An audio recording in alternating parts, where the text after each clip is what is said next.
안녕하십니까. 여러분들을 부자로 만들어드리는 부통연의 실전 모임을 담당하고 있는 조성호 소장입니다. 반갑습니다. 자, 오늘은 부속물 매수 청구권이라는 주제를 가지고 좀 말씀을 드려볼까 합니다. 자, 시작하기 앞서 좋아요, 구독 꼭 누르신 거 잊지 마시고 꼭 눌러주세요. 아주 힘이 납니다. 자, 이제 이 부속물 매수 이제 청구권이라는 부분을 가지고 나중에 사실 이제 임차 기한이 끝나고 나면 좀 이 주인들하고 세입자분들하고 사실 이 분쟁거리가 많이 되고 있습니다. 근데 이 부분이 사실 애매한 부분들이 좀 있어요.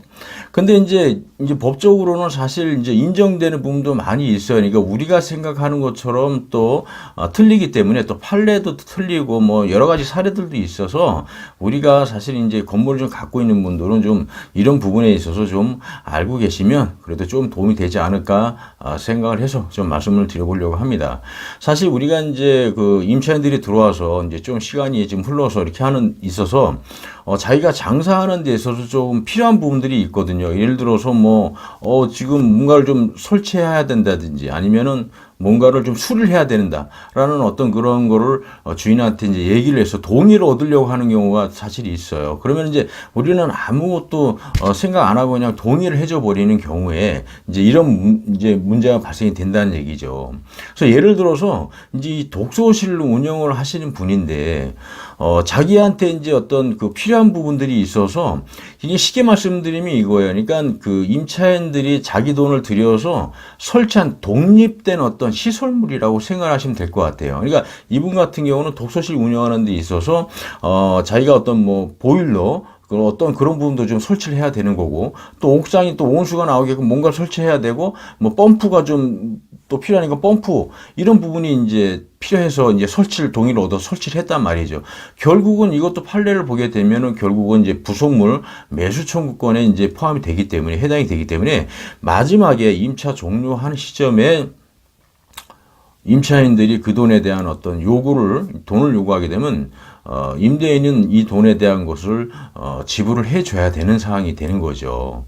그리고 또 하나 사례를 좀 보게 되면 이제 비디오 대여점, 테이프 대여점을 운영하시던 분인데 그것도 뭐 자기가 이제 영업을 하는 데 있어서 필요한 부분이다 보니까 뭐 추인문 샤시하고 뭐 추인문을 설치하고 유리까지 다 설치하고 이런 경우를 이제 주인한테 동의를 얻어서 다 했어요. 자, 이런 부분도 결국은 이제 필요한 어떤 부속물 매수 청구권에 포함이 되기 때문에 결국은 집주인이 이 부분에 대한 것을 인수를 하든지 아니면은 이제 돈을 지불을 해야 되는 상황이 발생이 되어 있는 거죠.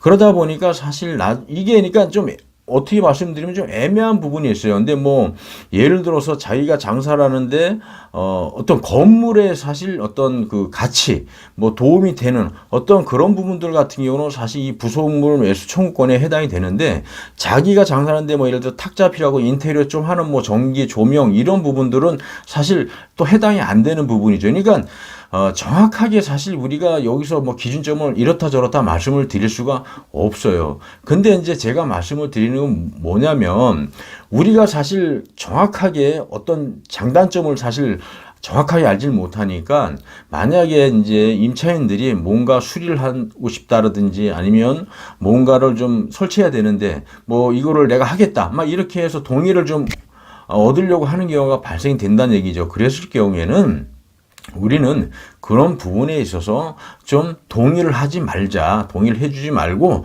그런 부분에 대해서 인정을 하지 말자. 그래서 계약서 상에 뭔가를 설치하거나 뭔가를 수리하거나 할 때는 꼭 주인한테 동의를 얻고 나서 뭔가를 그런 계약서에 문구로 집어넣으시는 것이 가장 좋다. 그래서 이런 부분이 사실 우리가 잘 몰라서 그렇지 법적으로 굉장히 문제가 되고 있어요. 그래서 이런 부분에 대한 것은 사실 좀 되게 포괄적으로 이제 나와 있기 때문에 그 사실 뭐 또 기준점이라는 건 정확하게 없습니다. 그래서 그런 부분을 대략 어떻게 이제 이런 부분을 잘 판단을 내려서 이제 판사 쪽 법원에서 이제 결정을 내리는 거기 때문에 우리가 그거를 이렇다 저렇다 확실하게 답은 줄 수 없습니다. 그렇지만 이런 부분이 발생하지 않도록 우리가 계약서상의 문구를 꼭 그런 부분에 동의를 얻는 거, 그리고 동의 없이는 그런 부분에 대한 거를 설치하지 못하게끔, 만약에 그런 부분이 있어도 절대 동의를 해주거나 하면 안 된다라는 거, 그래서 꼭 기억을 하시고요. 어쨌든 이런 거는 우리가 잘 모르잖아요. 어떻게 되는 건지 모르니까, 뭐가 어떻게 되는 건지 잘 모르니까 그런 부분에 있어서 혹시 문제가 발생할 수 있기 때문에, 그런 부분이 만약에 이제 요구가 들어오게 되면 좀 그런 부분에 대해서는 인정을 하지 않고 이렇게 좀 그대로 뭔가 고치거나 뭔가 하지 마라. 내가 고칠 수 있는 건 고쳐주지만 본인 돈이 들어가서 뭔가를 수리하거나 뭔가를 뭐 설치하거나 하는 것들은 되도록이면 하지 못하게 그냥 그대로 있다 나가게 하는 것이 제일 서로 간에 사실 뭐 분쟁거리가 안 되는 거니까 그게 가장 좋은 방법인 것 같습니다. 자, 오늘은 여기까지 좀 말씀을 좀 드리고요. 사실 우리가 뭔가를 좀 알고 뭔가를 하는 거는 가장 중요하죠. 하지만 사실 우리가 모르는 것들이 많이 존재합니다. 그래서 우리가 이제 법적으로도 좀 문제가 되는 경우도 있고 다툼도 생기고 사실 하거든요. 그래서 이런 부분을 우리가 좀 알고 공부하고 배우셔야 된다는 얘기입니다. 그래서 저희 부통연은 여러분들에게 이러한 지식들을 피해를 보지 않도록 옆에서 도움을 주는 부통연이 되도록 열심히 노력을 좀 하겠습니다. 자, 혹시 뭔가가 좀 궁금하거나 뭔가 의문점이 있거나 뭔가 배우고 싶고 하시는 분들은 저희 부통연을 꼭 찾아주시면은 제 성심성의껏 말씀을 드리도록 하겠습니다. 자, 오늘은 여기서 좀 설명을 좀 마치도록 하겠습니다.